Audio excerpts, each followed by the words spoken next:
Go. I think so. Okay. Good morning, everyone. Thank you for joining us on your Sunday morning to talk about ADHD, which is like my favorite hyperfixation at the moment. It's been going on for a few years. I will be adding people as we speak.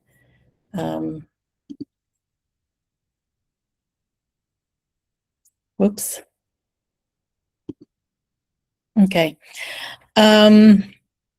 Okay, so I'm joined today by Dr. Rubina Satlare, who is going to co-host with me and keep an eye on the chat because I won't be able to multitask in that sense. And I think it's more fun with two people anyway.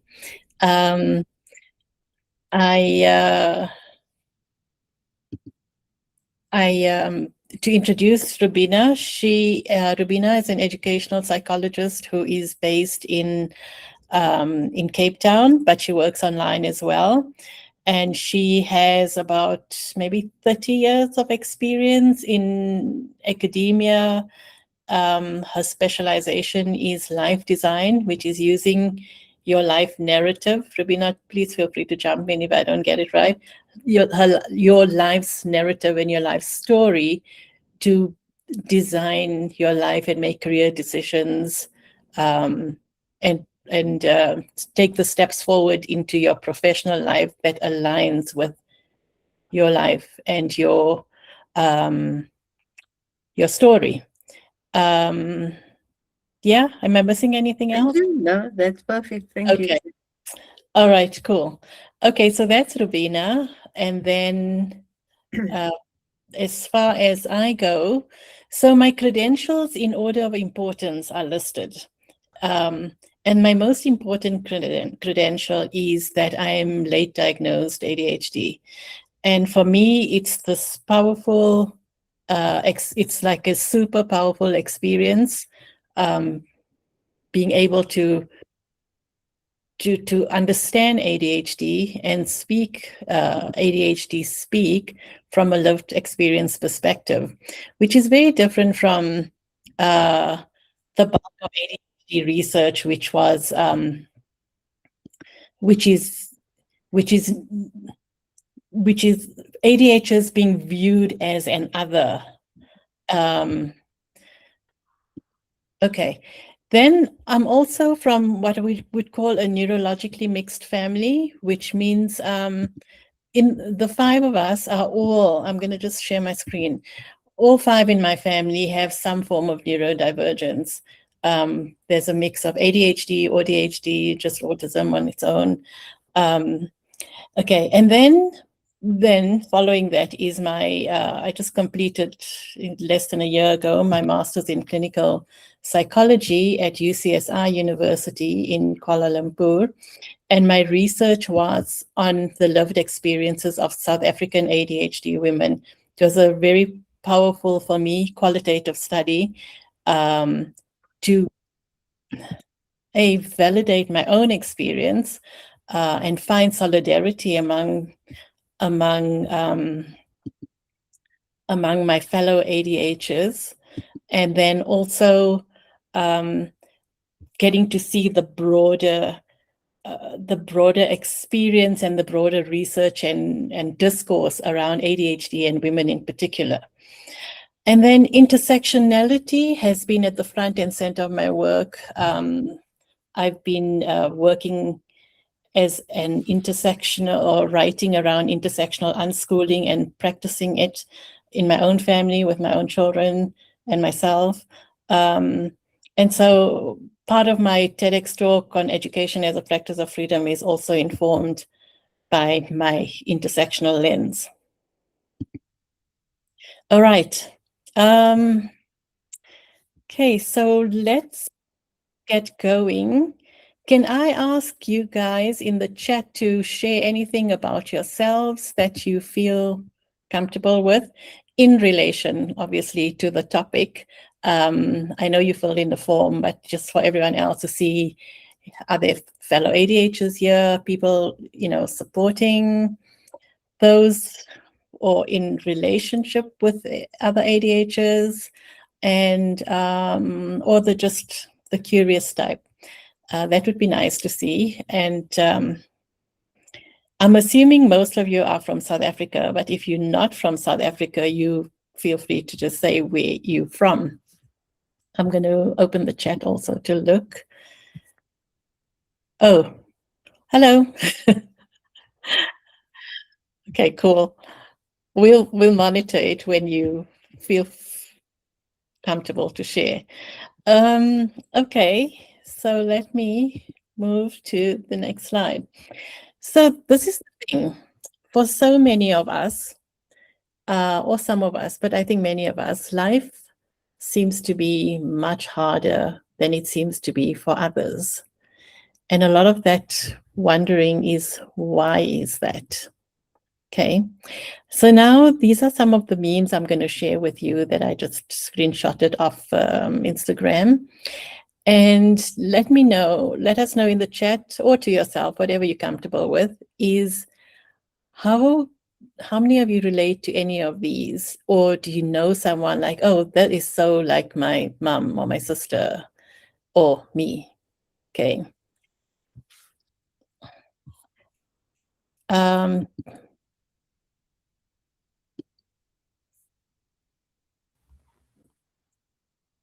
Is the screen visible for all of you? It is visible to me, Zakiyya. Okay, because it keeps dying on my side. There's the cartoon, the dinosaur. Yeah. Okay. Oh, okay, cool. So this is a very common experience for me, I would have to unfortunately admit, is getting to the end of my day without having done anything about what was on my task list and feeling really guilty about it. I don't know how you guys do on that. And so following that is, yes, I could just get a lot more work done if I just did my work. And that sounds really funny because, we should. But there's a reality behind why a lot of that work isn't getting done, right? One of those things is just fluctuating energy levels. What's considered lazy is maybe just burnout. Boredom, maybe what you have to do is really, really boring. And so you have to find extra motivation to do it. There's like a number of reasons, but I think it's nice to be able to sometimes just laugh about it anyway, while we feel that shame and hurt inside. Okay. So just now I went down to fetch my headphones and then I came back up without them. But this is a frequent thing, just, going to fetch something, or you're busy doing something, opening your phone to respond to a message, seeing other notifications, getting distracted by them, and then like, why was I here again? And so I have a host of unreplied to messages that I feel really bad about. And, so like, yeah, it's funny, but that shame spiral kind of seeps in because you feel bad and guilty for not replying.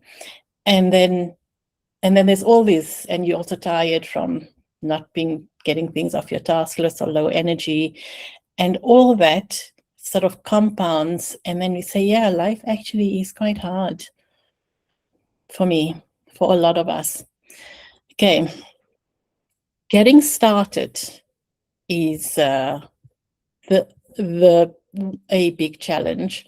And so we joke about, just deciding to get up, but that's, underneath this morning joke routine is what's waiting for me that I want to be doing or not doing. How did I sleep? Usually very poorly for a lot of us. And then also just knowing that the energy, our energy, for many people, the energy rhythm is very different. And so a slow start is actually maybe a healthy start, but by neurotypical standards or what our institutions and workplaces require of us is we need to jump out, be ready, start producing. Yeah. Rubina? Isaac, did we perhaps forget to start recording? It's on auto record, so Okay. no. Yeah, Oh, it's recording. Yeah. okay, thanks. Thanks for that reminder. That was your job to remind me right at the start, no? Okay. All right. And then again, see, there's a lot related to productivity, eh? And what did we do? And that vacuum of, wait, did 4 hours just go? And what was I doing? And then you're trying to think about what was I doing? And again, it's funny. And again, when you think about it and you go, oh, you have that yucky feeling. Because by neurotypical standards, this was like a wasted day. We should be doing things. Sometimes we want to be doing things. And so it's already now, it's 5 p.m. And so we haven't eaten yet. And so we go into, I'm starving, which means I'm just going to eat whatever's here, which might not be the most nutritious thing. And then our body's lacking the nutrition we need to function optimally. And so it's like this never-ending cycle. Also, it's breakfast, lunch, dinner. And so one of the ways around that is to say, okay, let's get a routine going. And then we get this routine going. And for 2-3 days, it's going so beautifully. And then it's like, what routine? Where? Why? So boring. I can't live my life. Life is to be, enjoyed, experienced. And then the cycle goes, oh no, I'm so overwhelmed. I'm falling behind. Okay, I'm going back to my routine. Okay. And then finally, this has been my experience now with in my clinical internship in Malaysia, is I dealt with a lot of women who would be considered gifted and talented or very high IQs, because part of the training was we had to do IQ testing as part of our ADHD diagnosis process, and scoring really high, coming in with their school results, scoring really high. And suddenly in uni, they're really struggling. And so it's like this pipeline of this high performing, high expectations, even high expectations of ourselves, and then getting to this point of, wait a minute, what's happening here? I'm like, I'm no longer swimming elegantly, but I'm like literally thrashing in the water to stay afloat, which is what, for the lucky ones, invites the ADHD diagnosis. For the not so lucky ones, it would be, we'd have to first go through anxiety, being diagnosed with anxiety disorder, mood disorder, or depressive traits, given medication for that, and CBT, and a whole range of things before you get to an ADHD diagnosis. So from my research, one of my participants was at least 10 years in the mental health system, seeing various clinicians before somebody said, oh, wait, this pattern of behaviors actually falls within ADHD. Maybe we should look. This is 10 years later. So there's a lot of mismanagement, and this whole missed diagnosis meant so much more additional issues that she had to deal with. One of my other participants was 20 years in the system before her children were diagnosed as ADHD, and then the ADHD diagnosis came to her. Fortunately for my younger participants, they were in the system for maybe like immediate or just a couple of months or a couple of sessions before it was recognized. So things are improving. Yeah. So as funny as it is, I mean, it's funny, right? The memes. And I'm like somebody who would stop mid-sentence and go, "Ooh, look, a butterfly," and then it's the joke, haha, it's such a meme. But then sometimes it's not so funny because like you're not being taken seriously. But at the same time, I don't want to be somebody who's not wowed by a butterfly, but I do want to be taken seriously. And then you think, is there something wrong with me? And the answer to that question, is there something wrong with me, overwhelmingly is yes, there is, to people's minds. And that's a very sad to have to live with, because it's actually not true.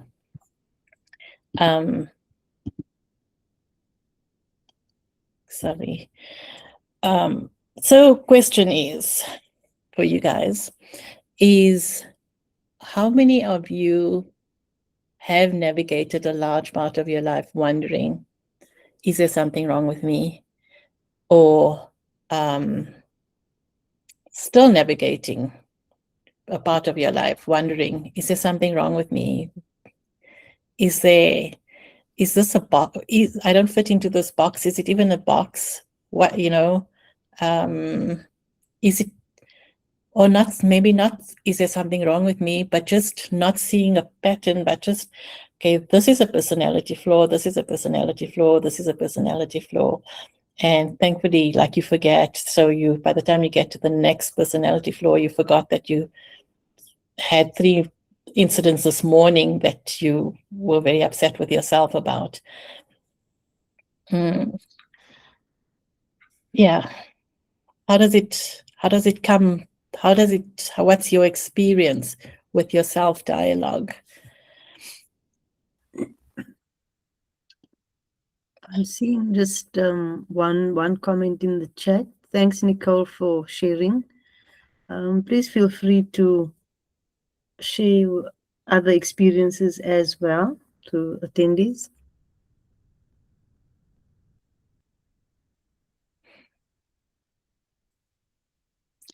Yeah, that negative self-dialogue is that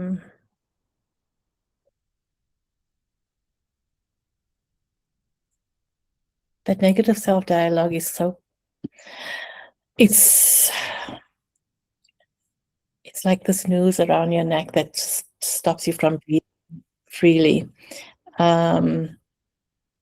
Anyway, and this is like why for me it's so important that this conversation happens, is how we understand ADHD, because how we understand it changes how that relationship with ourselves. Yeah. Okay. So let's talk a little bit about social identities that we all hold. And you can share in the chat or just think about how do those identities play a role in how you navigate your life. So if you are, well, a woman or assigned female at birth, navigating that gender role, how does it influence your access to spaces, your voice, or how loud your voice can be, or how you carry yourself? If you're a brown woman, how does that affect your engagement, or a brown male engagement in like broader society, access? If you're of a certain economic class, does that give you privilege or hold you back?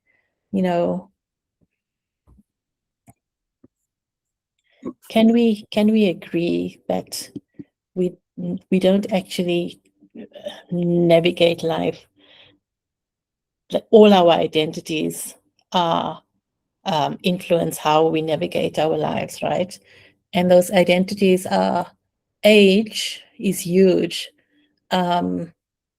When you think about young people being like so on the margins of society and having so little say and consent to what thoughts they have and what they can engage with and what they can do for large chunks of their days.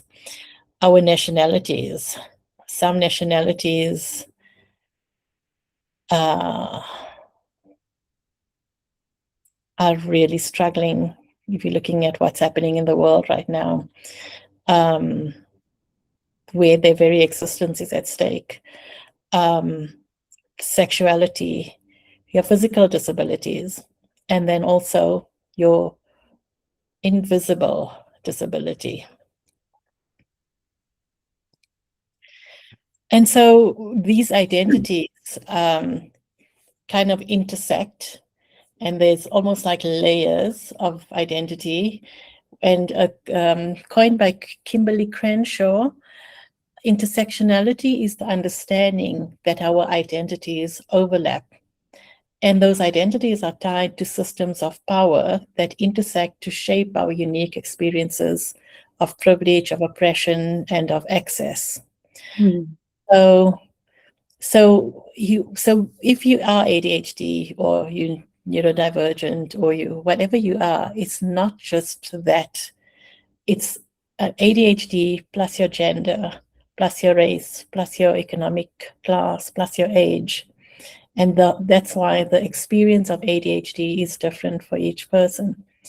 And then also, depending on like some of your identities, so maybe having an invisible disability takes you more further away from that, the closer you are to the center, the more privilege you hold in a way, right? And then the further away you are from the center, it's more marginalization you experience. So that's the one way of looking at it. But then your different identities will be closer and to the center or further away. But the other way is also the closer you are to the center, and yes, the more privilege then you have and access to privilege and you have, the more entangled you are in that system, because now that system is working for you. So kind of you're entangled in it. And so the impetus to make changes to that aspect is lower because that system's working for you.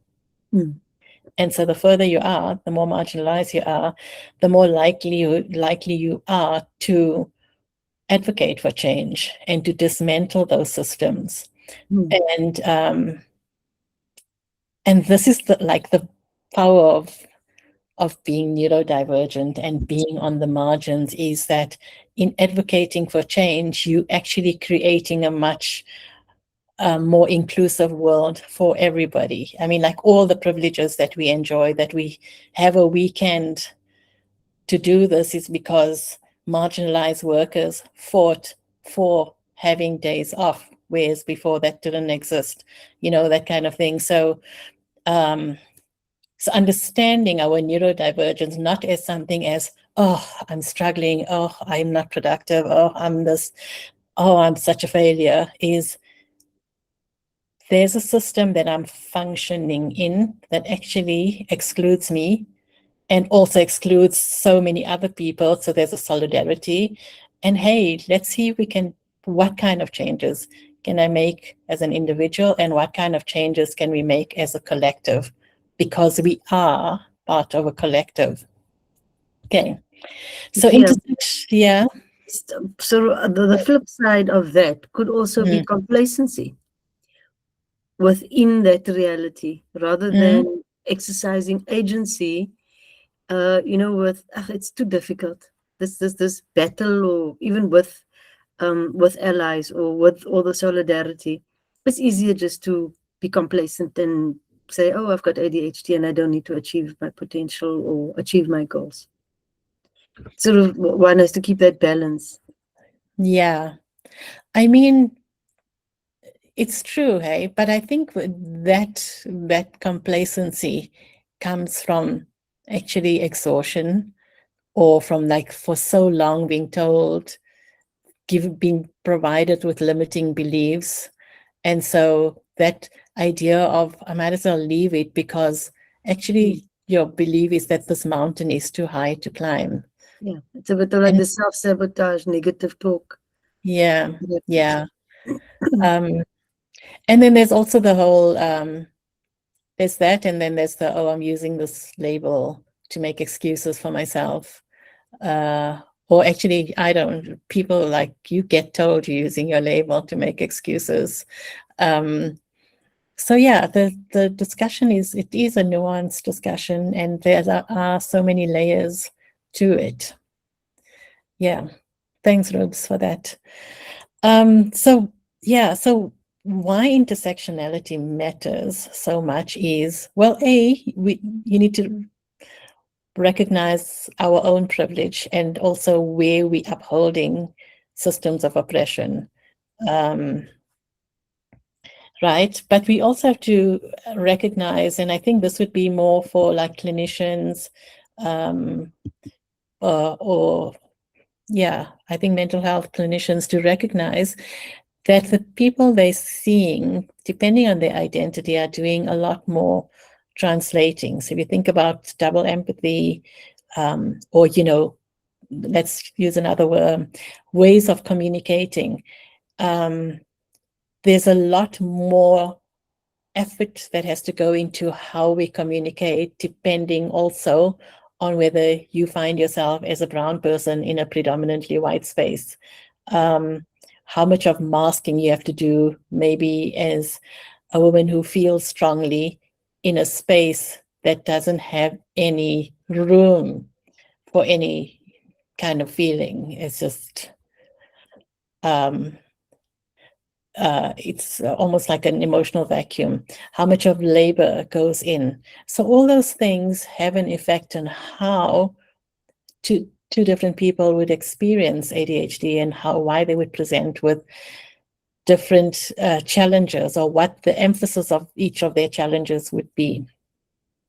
And then, yeah, misdiagnosing or missing ADHD in Black women entirely. There's some research on that. I'll come to that in the next slide. And so, and then failing to understand how the systems shape who gets help and who gets punished.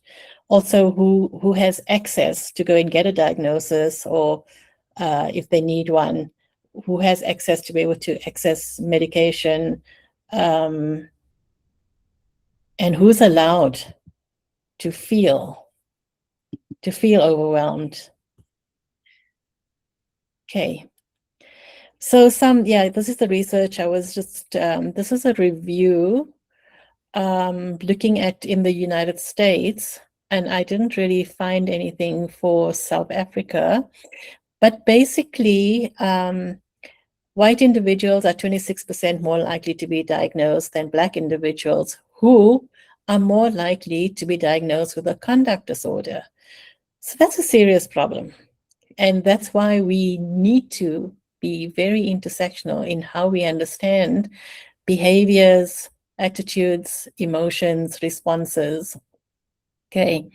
And then Black females are the least likely group to be diagnosed with ADHD. And usually they would be diagnosed with mood disorder. And white females, on the other hand, are the least likely to be diagnosed with a conduct disorder.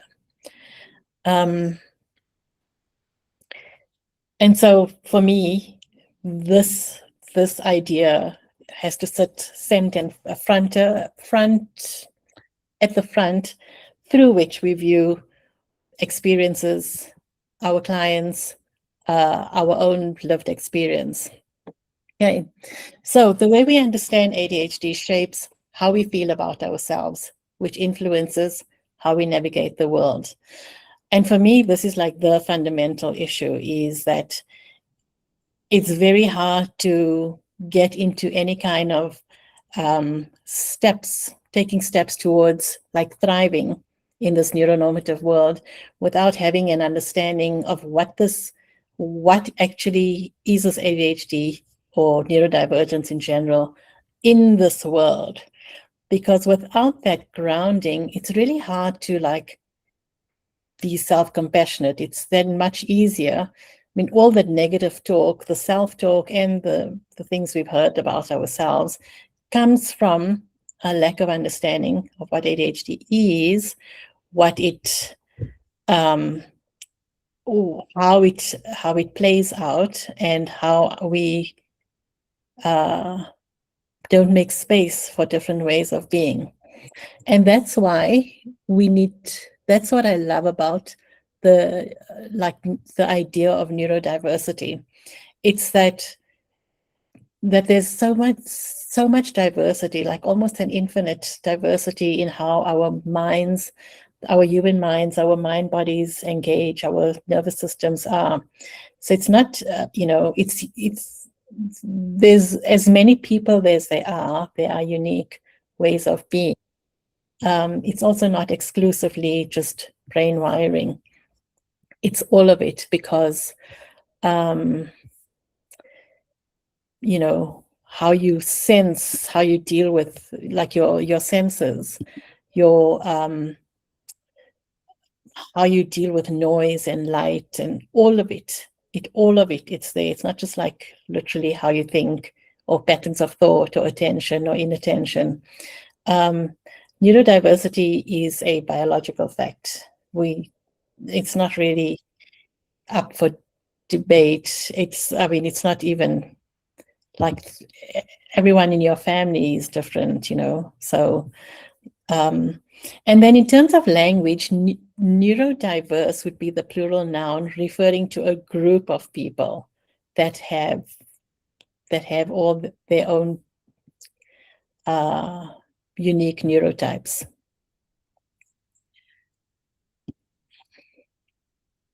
Okay, but then the neurodiversity paradigm is kind of a perspective, and that's saying that there is this natural diversity and it's valuable. It's also saying that there is no one normal or healthy type of brain or one right style of neurocognitive functioning. And I love that Nick Walker gives the example of, it would be the equivalent of saying there's only one right ethnicity, which sounds ridiculous, or one right gender or one right culture. In the same way, there is no one right way of neurocognitive functioning.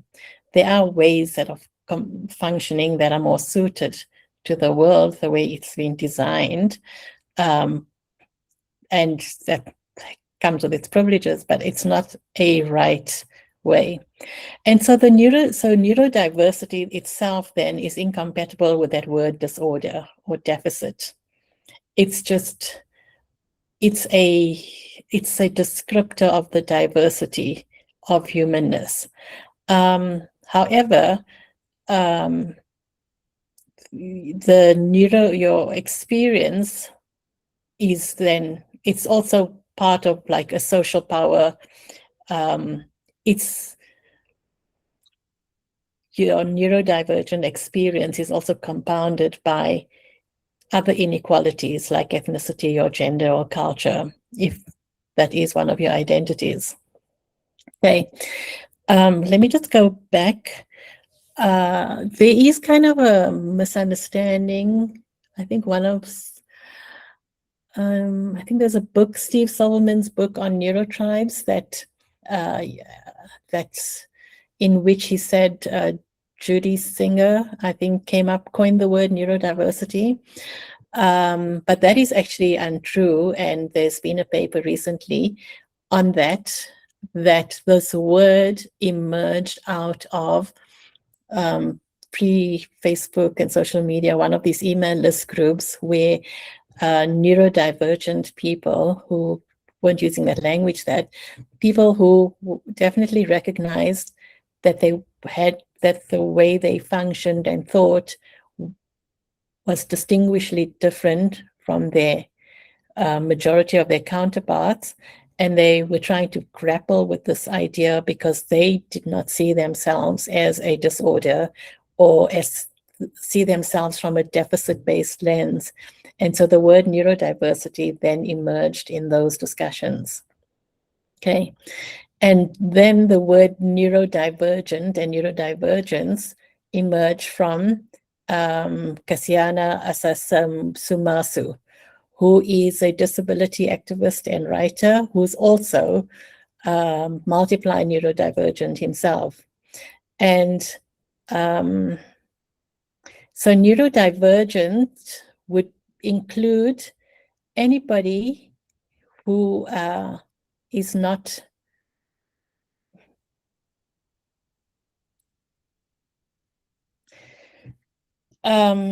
anybody who is not functioning as a neurotypical. And the interesting thing about neurodivergence is how we recognize our own neurodivergence or how we recognize somebody else's neurodivergence is often by first correcting and directing them into like sort of neurotypical way of being. So when we consistently telling somebody to sit still, consistently telling them to stop being disruptive, or somebody is being told, don't be rude, look at me, even though it's hard for them, or stop being so sensitive. These are like the corrections that's your first experience of neurodivergence before we get to that point where, oh, wait, this is or maybe for ourselves as grown adults, we recognize, oh, wait, that's my neurodivergence. And a lot of this, like sit still, stop disrupting, is how, and especially for ADHDs, it's how you experienced by other people. So how we'd experience a hyperactive child. So the annoyance is that they're being disruptive or they're not sitting still. And it doesn't come from, whoa, this child's really struggling to sit still and keeps disrupting. This must be really a really unfriendly environment for them. Or what about this environment makes it that they keep disrupting or that they're unable to sit still? Because that's the dialogue we need to move to. Whereas the dialogue now is more about how you're disruptive. And that's one of the reasons why boys are diagnosed with ADHD sooner than girls, because for girls, the hyperactivity is more internalized. So it's more of an internal experience. A lot of girls do well in school. And, as long as your report card is good, we don't really mind. You're also not disrupting anybody. And your report card is good. Whereas for boys, they would get more easily recognized, sent for an assessment, but not because they struggling. Yes, they probably are struggling, but more so because what the experience is of the others around them. Okay, so I know I've been using this word neurotypical and neuronormativity quite a bit. So let me just pause here. This is my very bad graphic design. It's avocado in an avocado plantation, and then I just put a banana plant over that. And basically what I'm trying to get to is so here's an avocado orchard, and it's looking pretty healthy, I think, because the environment is suited to it. It's getting the fertilizer it needs, the amount of sun it needs, and it's doing really well. And so that environment is suited to avocado plants. And then we put this banana plant there. And as human beings, we might ask, why aren't you growing so well, given that the avocados are growing? But more likely we'd say, okay, so what do you need? But we would never say, hey, banana plant, why aren't you growing avocados? Like, we would not say that. But we do it to human beings. We're asking of neurodivergent people to grow avocados when they're banana plants. I hope Those of you who dislike bananas, I really do apologize, but I think avocados and bananas go well together and make could make a nice smoothie, and hence the combination. Oh, I forgot to add in my garden, I've got an avocado tree, and then I've got a Grenadilla climber. And again, I always go outside, and I mean, like I just imagine, I don't think that avocado tree is saying, why can't you stand on your own? I think the avocado tree happily lets the this Grenadilla tree lean on it and grow up on it. And that's kind of the vision that I have for how we engage as human beings, is like, what do I need, and what kind of support can I offer? So I can offer the support of something climbing over on me and have something lean on me, or I could be the one that needs to lean on. And leaning is not a problem, because in that leaning, I'm thriving. I mean, I wish I didn't forget to put my photo in this presentation, because there's a lot of grenadillas in that tree, more than the avocados actually. Anyway, so neurotypical is actually not so much as this is the norm. It's more like a social political term, which means, oh wow, there's a typo. Neurotypicals can navigate the world with more presumed competence without being pathologized, because they're closer to the center. So the system is designed around that way of functioning, and that system is what we would call neuronormativity. It's this idea, the social political idea of this of what normality is or should be, but it's quite exclusive.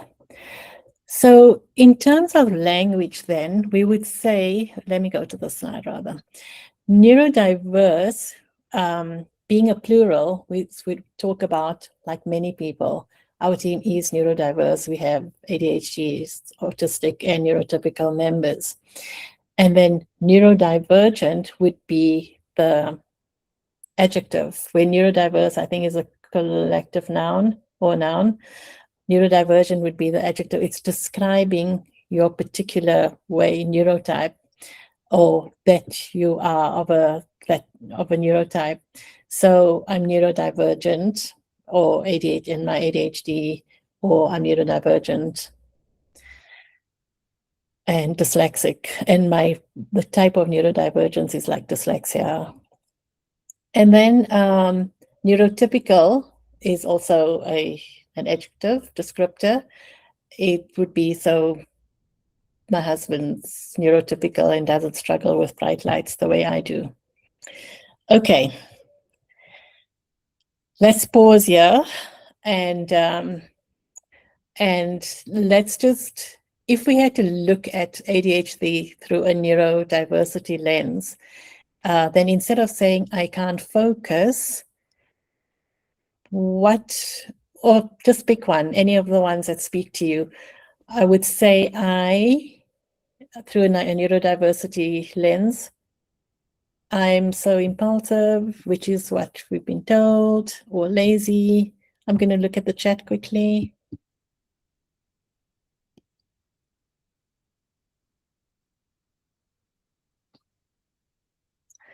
Anybody have any ways of reframing their own experience through a neurodiversity lens?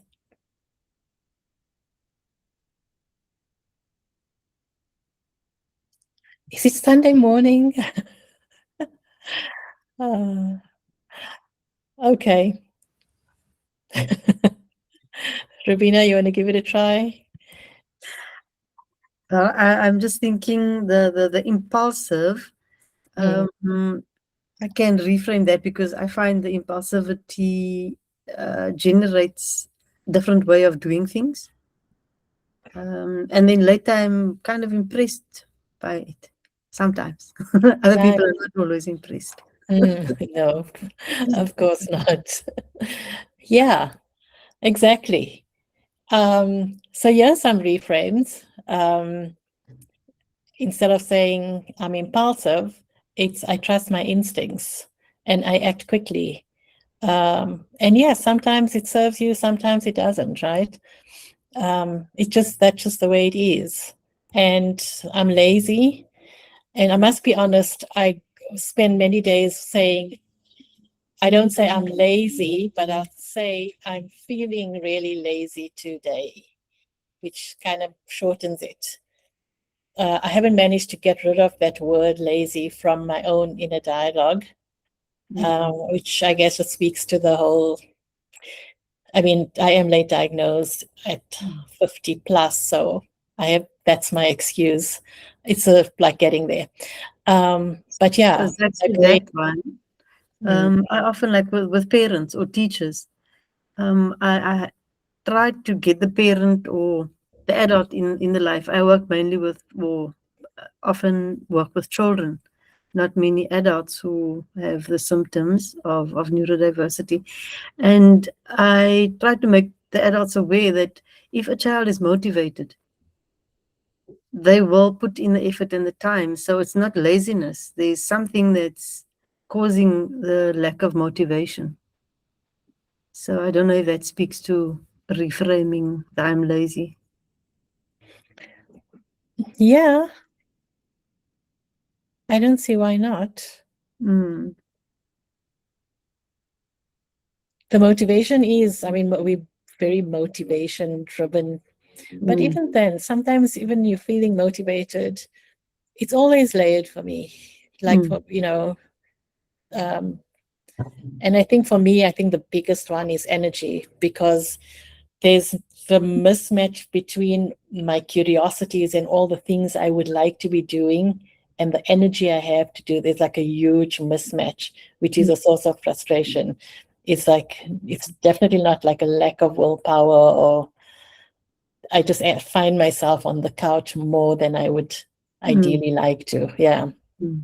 I'm seeing there is feedback in the chats. Would you like me to read some of the comments or? I mean, I think being somebody who's been at uni training teachers as well, maybe you would like to respond to Aisha as a grade 2 teacher with her child that is ADHD. Before you do, I'll just like from my, because I don't know the school setting and we opted out of the school system completely with my kids, is that the child is also yeah, it's disrupting, but that child is also struggling. It's probably lots of torture being in a classroom not designed for them, and it's kind of unfair on teachers also to deliver so much for Yes. so many different kinds of people. So the whole system to me is like very exclusionary to neurodivergent folks, and teachers kind of get caught in that net. But Rubes, you go. Okay. So, all right. I was just not sure why my camera is not coming on. Okay. Yes. Okay. All right. Thanks, Aisha. And also, I see there are quite a few other responses in the chat. So, Aisha, that child possibly also has some kind of, you say he's chewing on things and so on. There's probably, he needs some kind of regulation because there might be a sensory kind of overstimulation and so on. But generally, to try and engage the child as much as possible, because the one-on-one engagement has better outcomes than with the child being part of a group dynamic. So I know it's difficult. I don't know what your class sizes are like and so on. But yeah, try and keep the child engaged with you all the time. It is difficult, yeah. But just even have some kind grade 2, you would be able to have maybe just an agreed sign between you and the child that when they seem to be overstimulated or not focused, just when you walk past, just a tap on the shoulder or tap on the table or something, just to bring the child back to engage with you again. and to help regulate. But it's something that you would have to discuss with him or her and the parent so that you're all on the same page. I hope that makes sense. Yeah. I mean, do fidget toys work? I don't know, class of 17, I don't know what the school system's like, but something, Rubik's Cube or something. It helps for a limited period of time. The person actually benefits more from a kind of, even if it's a subtle direct engagement. Okay, so that fidget toy is just Band-Aid. Yeah. Yeah, I like the reframe, Habib. I can't focus. I'm interest-based, not demand-based. Yeah, that is like so spot on, hey? Conserving energy for the right time, Naz. Yeah, Nicole, that issue is to try and not feel the shame that I don't have the energy right now. I think that's like one of the a core focus, even when I work with clients, but mostly with myself, because that ableism, there's deadlines, and there's the things I want to be doing. So sometimes, not sometimes, so that shame does creep in, and it's like, that's another layer I've added to say, this is what I need right now. This is like, and even the bargain that I'm actually going to be able to do more of what I want if I allow myself this rest. But yeah, it's an ongoing, I don't know if I want to say battle. It's an ongoing process. Yeah, I don't want to sound like I'm at war with myself. All right, then there's the social disability model. I'm just looking at mindful of the time. So the social disability model is a framework to understand that experience of disability, and it's a shift from individual impairment to barriers created by society. So I want to say it doesn't mean that the challenges aren't real. The challenges are real, but the challenges are made more challenging because of how our society is organized. Okay, so the social disability model is saying that there's this friction between the body and the environment that has been designed without in mind. So Aisha, for your child in school, they struggling with the disability also because they now in an institution that doesn't allow them that space to be. So and you know that word disable, you know, like how we disable location or something on our phone, so you're not allowing it to function. For ADHD, a lot of the disablement comes when we're not allowed to function in a way that works for us. But it's a double barrel thing. So we also disable by neurology sometimes because it's not an infrastructure thing to like forget your phone or keys or wallet. But it is an infrastructure thing that refuses to allow us to have forgotten it and not be getting into so much trouble or the shame or, you know, something like that. So I find people are quite uncomfortable with that disability. If you talk about ADHD as a disability or certain neurodivergent traits as disabilities. And my research also, one of the frameworks was stigma theory, looking at stigma. And so there is like the stigma around disability. And so there's that internalized ableism and the shame, and we want to be closer to, you know, to power because that's where we're protected. And I think the disability rights activists write really beautifully about how disability is holding your disability with pride and working towards dismantling the systems that make disability a dirty word is where our energies could be. And I'm thinking about things like, how many of you have to watch TV with subtitles on, even though you can hear properly? I know I do. Yeah. Now, so what if the neurodivergents are not the disabled ones? Yeah, maybe. There's a book called The Future is Disabled, which is talking about how we'll have more neurodivergent people, more disabled people than we would have, it would form the majority at some time in the future. But where was I? Yeah. So subtitles. So subtitles was there to address a specific disability, but it's made the whole TV viewing experience infinitely better for so many of us who now cannot function without subtitles. Having ramps for wheelchair access has made life so much easier for caregivers with babies in prams. So when we dismantling systems or we advocating for more inclusion, it's not special treatment, and getting accommodations is not it's not a source of shame. It's our steps towards creating this more inclusive world. Yeah. I don't want to talk about that. Okay, so I'm just mindful of the time because I wanted to leave time for questions. So when we look at disability, then we have to think about the barriers to access. Let me just go back to, so that sit still, stop disrupting, what I spoke about earlier. When we go there without asking, is this particular environment inaccessible to this person to function optimally? Or is my attitude towards this person's traits, is that hurting them?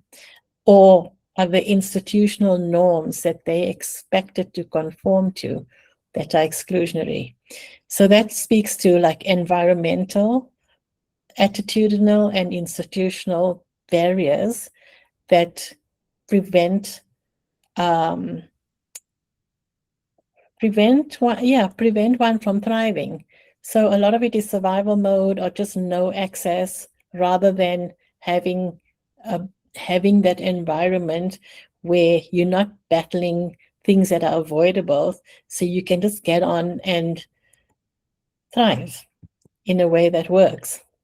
Okay, so the disability model is always nice to look at in looking at it in terms of, in comparison with the the medical model, because the language is very different. So if you look on the left, the medical model would be, the problem is me or this child. I need treatment to function normally. The focus is on cure or management. The question is, what's wrong with me or with you?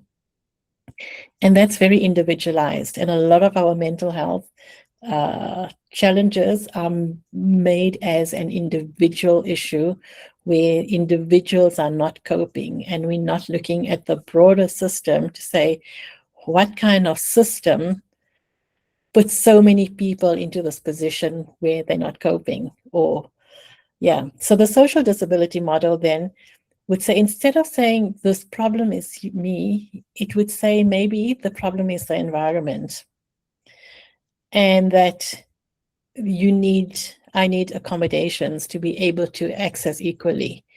And so the focus is on removing barriers. It's saying, what can we do in this environment for you to function as best you can?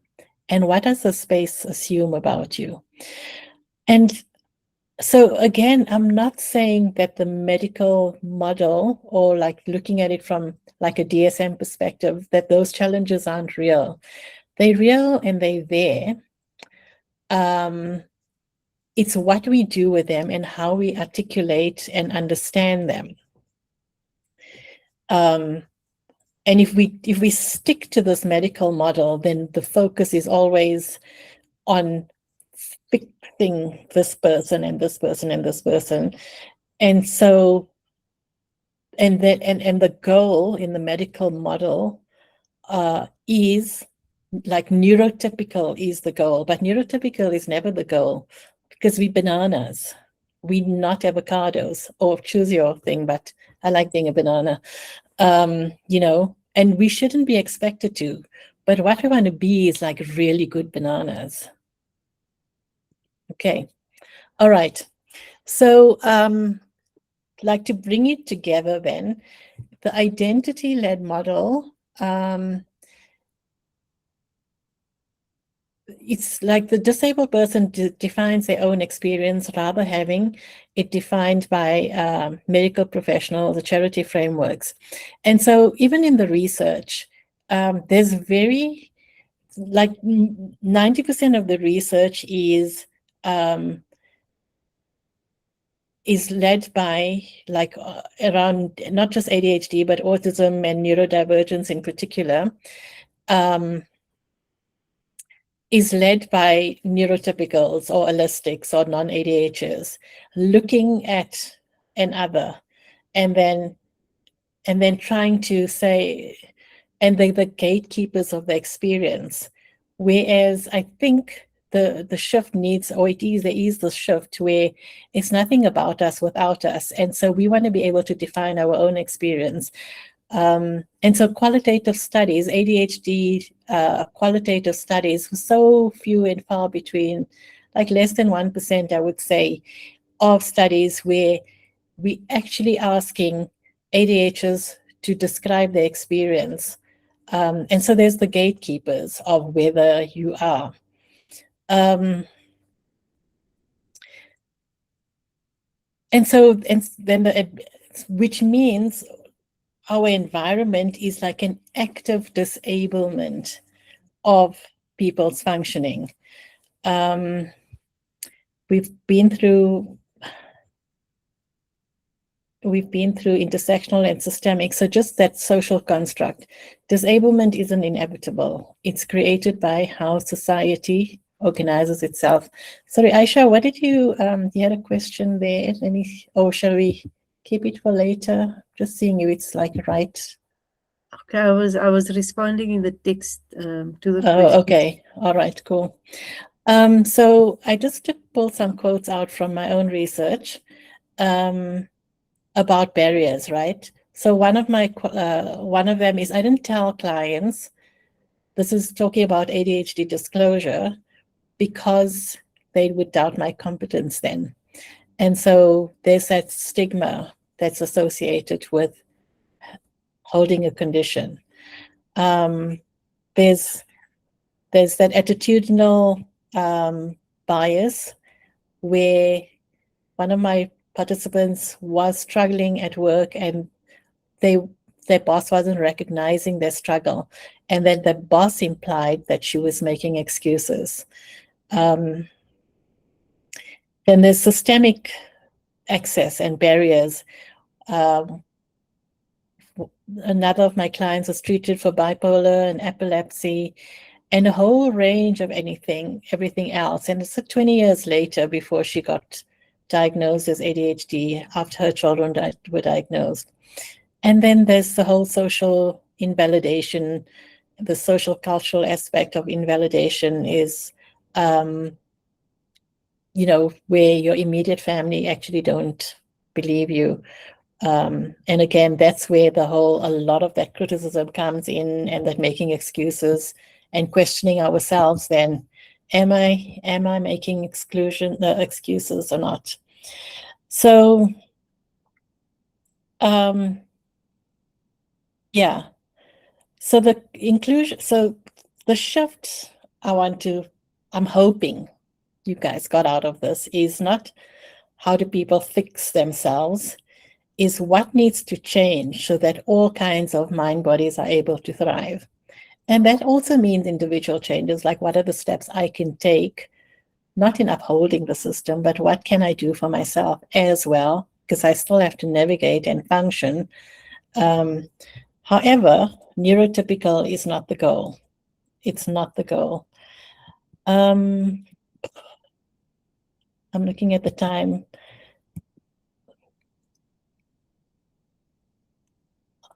My time management. So let's just go.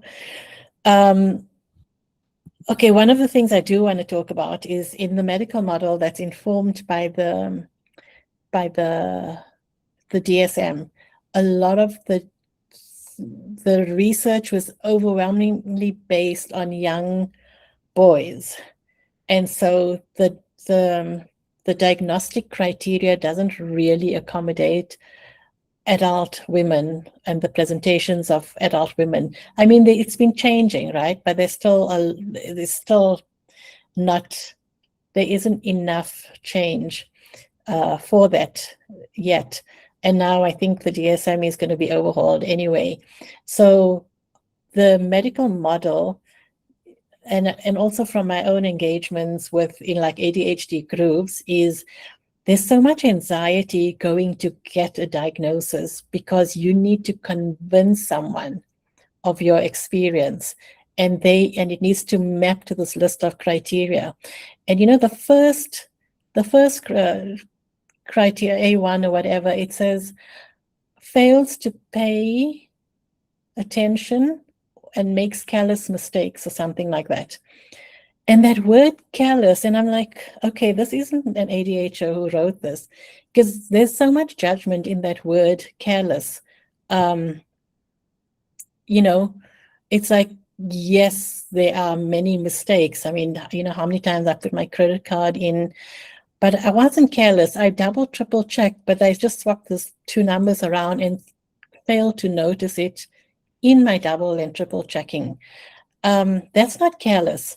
And if that's the opening criteria, then that already speaks to what that attitude is of the DSM towards people with ADHD. And so I always tell my classmates, when you're doing assessments, please just drop that word careless. You don't want to start. I think DIVA 5 is a semi-structured assessment tool, and they kept the word careless in there. And I'm like, why are we still using this word careless? But yeah, anyway, I don't want to get deep into the medical model because that's the intersectional neurodivergent social disability model is the framing that I really hope you take away with you, because once we have that, then it's much easier in doing our own work to build a self-compassionate lens and say, and go move from, gosh, I'm so stupid, I'm an idiot, to, whoa, this is really hard for me. What is it that I need from myself so that I struggle less? What kind of compassion can I have for myself because I'm functioning in these systems? And if you're with somebody that's ADHD or you're working with somebody, then you can have some compassion for this person and say, okay, this is really hard for them. They're struggling. Even if it's not everything, but what are some of the tiniest things we can do for them that will make life easier for them? That's a nice solid foundation to go from towards taking steps that are like values aligned and that will help you thrive. Then instead of like working on like the inner dialogue is easier to get rid of. The inner criticism is way easier to get rid of once we understand the system that we function in. That's how I close. So for some of us, life seems to be much harder than it seems to be for others. I asked that earlier. And I was like, why is that? And so now my question is, it's a question, like, let's change that. Yes, no. Okay. Guys, I went over time and left not a lot of time for questions, but let's go for it. Anybody have anything to say?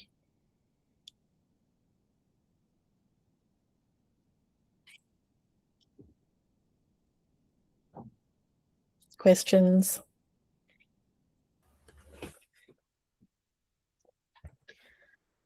There was a bit of a discussion or chat regarding a child in Aisha's class. So I don't know, but I think maybe the group who would want to focus on something else as well. Individuals want to focus on something else as well. Aisha, you're welcome to contact Zakiyya or myself directly if you want to have a discussion after. Yeah.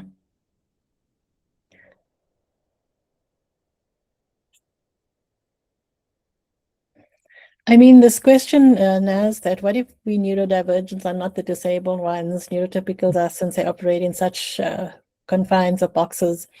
And one of the criteria for autism, I think, was like rigidity, that things have to be in a certain way.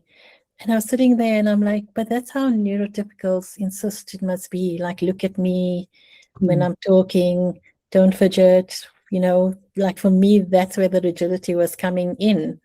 But again, I think I like how my avocado and passion fruit tree coexist. And so I don't really want to be at war with neurotypicals or other forms of neurodivergence. I'm like, how do we coexist in a way that makes us a beautiful world to live in for all of us?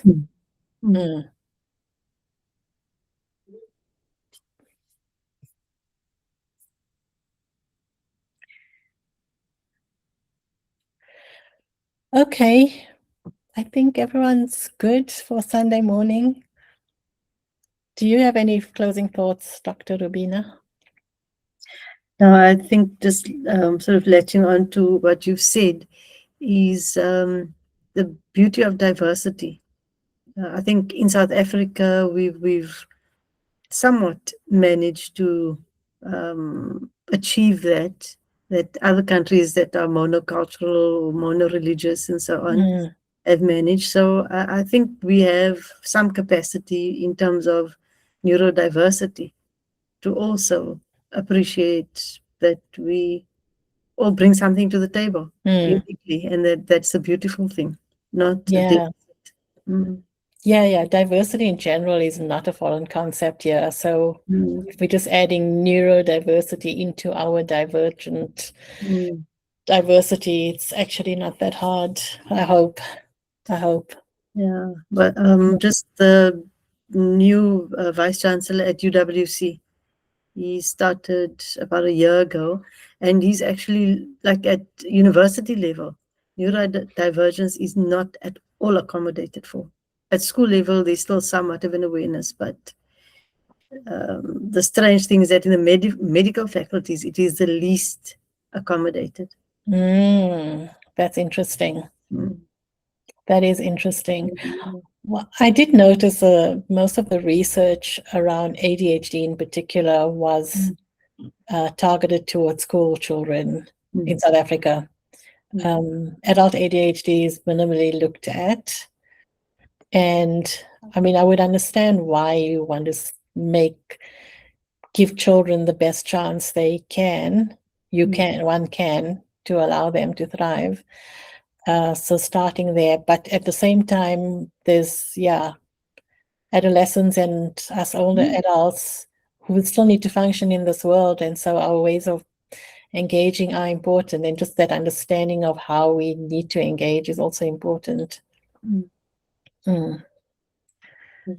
Not seeing any other feedback. Anybody wants to switch your camera on and say something? Like, it's chilled, you don't have to.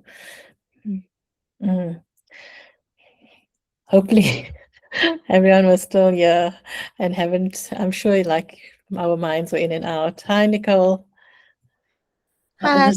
Tahira just greeted. Sorry, Nicole. Hi. I don't necessarily have something to say. Just saying hi, so hopefully others can also turn their cameras on. And no pressure.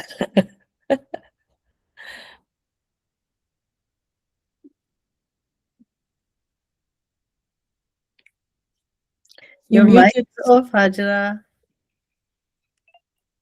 Hi.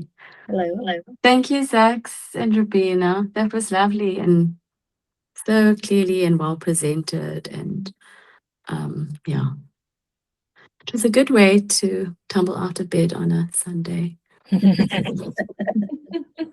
Okay. Bye. Bye. Nice. Yeah. Good. At least, hopefully, it's food for thought for everybody. On a personal level, there was lots of imperfections in my presentation, which I'm really proud of because that's been one of my challenges, is to have everything like perfect. And doing my studies, I just couldn't because there just wasn't enough time for my 54-year-old brain to keep up with a master's and life. And so I had to do things imperfectly. And I realized you can, and it's still okay. It's still fine. It works. So, yeah, that's where we're at. Thank you. Cool.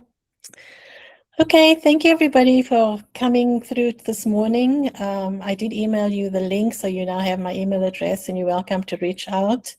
Otherwise, I will, once I get this thing, the recording, probably in the next 2 weeks, I'll send it out to those of you who requested it, a link.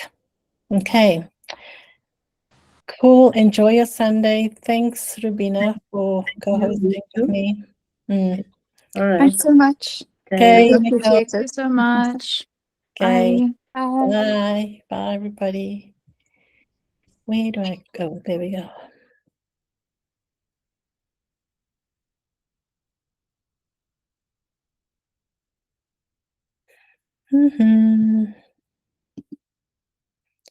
I have to stop recording.